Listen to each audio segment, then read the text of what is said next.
नमस्कार दोस्तों, आप सबों का स्वागत है जेके स्टडी चैनल में। तो आप सबों के सामने है आज का एक टॉपिक जिस पे आज हम लोग डिस्कस करेंगे।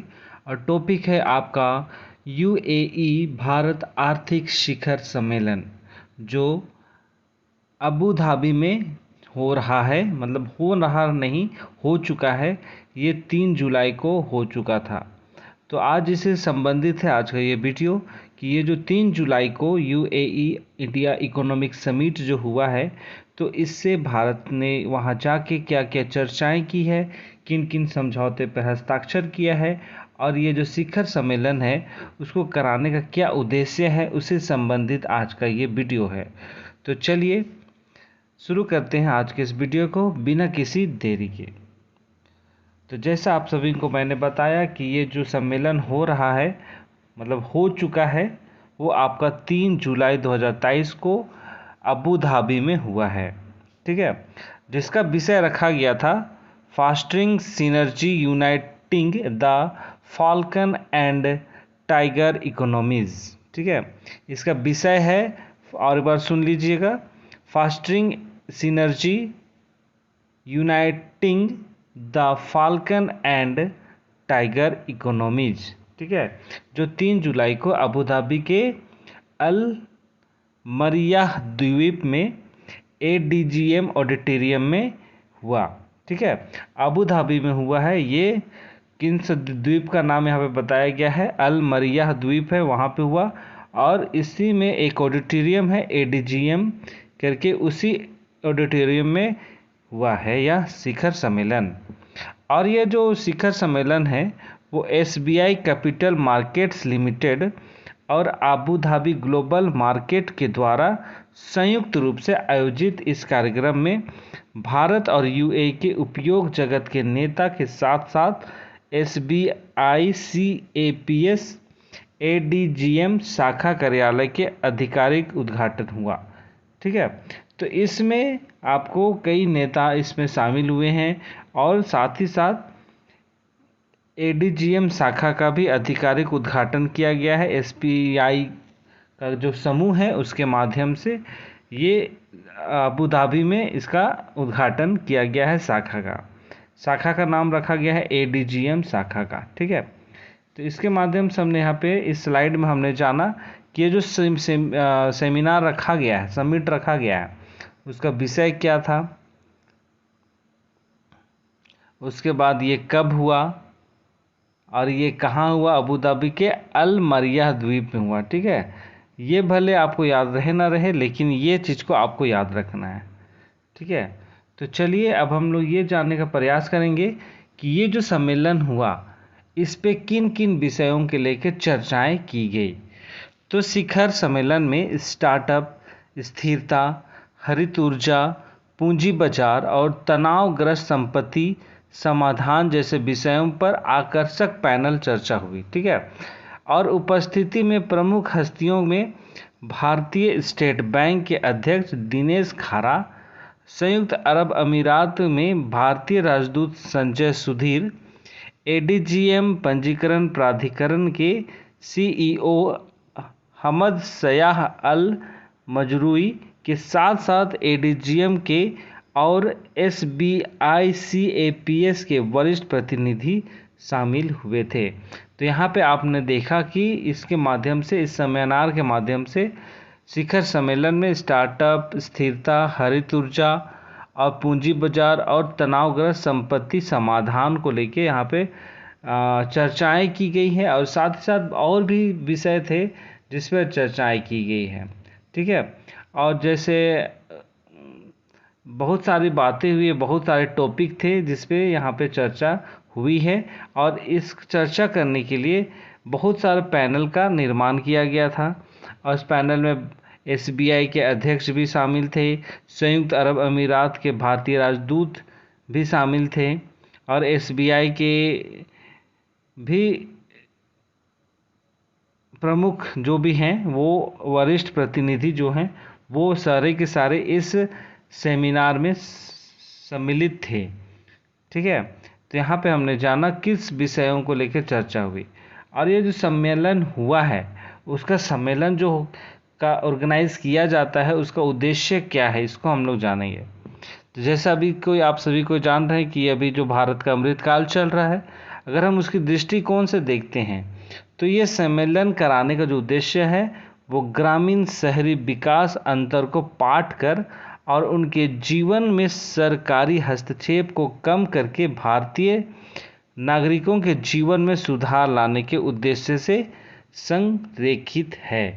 ठीक है, इसका उद्देश्य यही है कि जो ग्रामीण और शहरी विकास में जो अंतर हम देखते हैं, शहर में जाएंगे तो बहुत सारी सुविधाएं हैं, बहुत सारा विकास को देखने मिलता है, लेकिन आप वहीं पे ग्रामीण क्षेत्र में जाइएगा तो वहाँ पे आपको विकास की कमी नज़र आती है। सड़क नहीं है, बिजली नहीं है, और भी कई सुविधाएं हैं, मूलभूत सुविधाएं हैं जो शहरों में मिलती है पर ग्राम में नहीं देखने को मिलता है।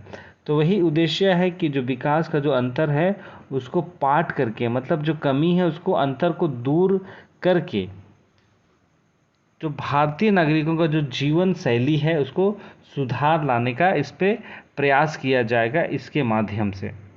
और इस दृष्टिकोण के तहत पहचानी गई प्रमुख प्राथमिकताओं में समावेशी विकास, अंतिम मील तक पहुंचाना, बुनियादी ढांचे का विकास और निवेश शामिल है। ठीक है, जो मैंने अभी आपको बताया तो उसी से संबंधित ये सारे बातें हैं जो उद्देश्य है, जिससे हरित विकास, बिजली और वित्तीय क्षेत्र की क्षमता का दोहन करने पर ध्यान केंद्रित किया गया है।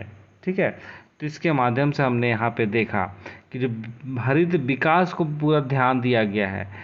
ठीक है, बिजली और वित्तीय क्षेत्र की क्षमता का दोहन, मतलब बिजली का जो दोहन किया जाता है, मिसयूज किया जाता है, तो इसका भी यहाँ पे ये इन बातों पर भी चर्चाएं की गई। अब हम लोग देखेंगे कि ये जो यूएई है और इंडिया का जो व्यापार का जो भागीदारी है दोनों देशों का, तो वो कितना है, क्या है, इसके बारे में हम लोग जानेंगे। तो जैसा यहाँ पे लिखा हुआ है कि यूएई लगातार भारत का दूसरा सबसे बड़ा निर्यात गंतव्य है। ठीक है, दूसरा सबसे बड़ा भारत का, जैसा आप सभी को पता है कि कच्चा तेल जो होता है आपका यहीं यूएई से ही भारत पे निर्यात किया जाता है। तो इसलिए यहाँ पे कहा जा रहा है कि यूएई जो है वो भारत का दूसरा सबसे बड़ा निर्यात गंतव्य है, मतलब स्थान है। और तीसरा सबसे बड़ा व्यापारिक भागीदार, कच्चे तेल का तीसरा सबसे बड़ा स्रोत और एलपीजी और एलएनजी का दूसरा सबसे बड़ा स्रोत बना हुआ है। कौन?